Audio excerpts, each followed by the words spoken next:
الا كانت منك الطايله ها وجهي ها وجهك، الا لقيتي شي مسخوط اللي يقبل عليك ها وجهي ها وجهك. هذا الامر هذا بطريقه او باخرى حرك واحد المشاعر، خاصه في الصغار كيكون الديسك ديور خاوي. دونك اي فكره تفاعلتي معاها وما عرفتيش تجاوزها، ولا ما عرفتيش تهون على راسك، ولا ما عرفتيش دير انول اي رومبلاس، كتخبع.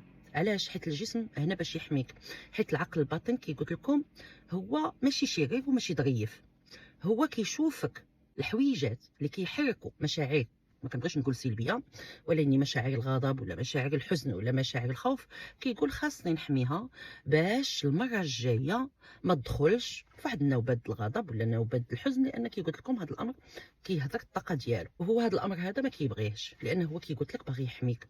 هو ما عنده غرض حتى بلي باتمون كور يتزادوا على النسبه ديالهم، صافي كيبقى يخليك في امود اللي لي زيموسيون ديالك ولا المشاعر ديالك كيكونوا مستقرين.